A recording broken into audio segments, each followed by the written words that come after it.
Родился Георгий Докучаев в селе Гребенкино к югу от Зубцова. Окончил семилетку в соседнем селе Буконтове. После школы уехал в Москву, работал слесарем на одном из заводов.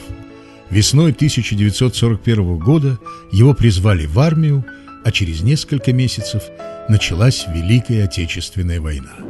Перед 251-й стрелковой дивизией, в которой служил Докучаев, была поставлена задача остановить врага, который рвался к Москве.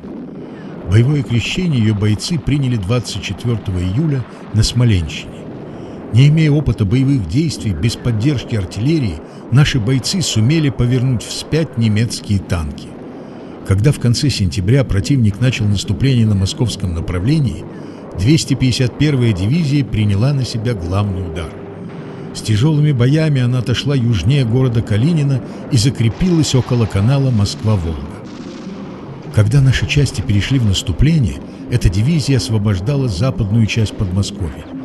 Георгий Докучаев получил в этих боях звание сержанта.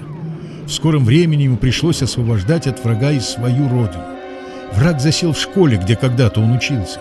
Сам Докучаев вспоминал позднее: «Сражался за каждый метр родной земли. Командуя в ту пору взводом, я получил задание овладеть школой и зданием сельсовета. Противник оказывал жестокое сопротивление. Тогда я принял решение блокировать здание школы и уничтожить засевших там пулеметчиков гранатами».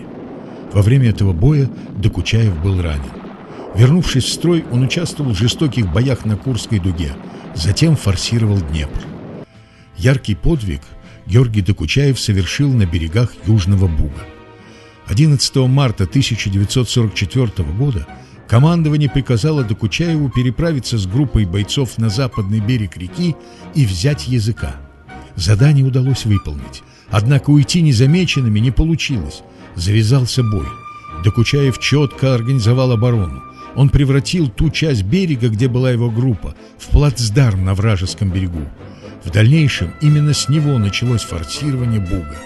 Правда, из 15 разведчиков, которые переправились с Докучаевым через Буг, в живых осталось всего 5. В скором времени нашему земляку было присвоено звание Героя Советского Союза. Награду ему вручил командующий Вторым Украинским фронтом маршал Советского Союза Малиновский. А Георгий Докучаев продолжал воевать. Он отличился в боях на правобережной Украине, в Румынии, в Венгрии.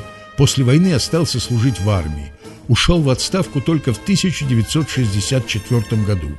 Жил в латвийском городе Даугавпилсе, однако частенько приезжал на свою родину, в Зубцовские края. Охотился, встречался со школьниками, рассказывал о своих боевых подвигах.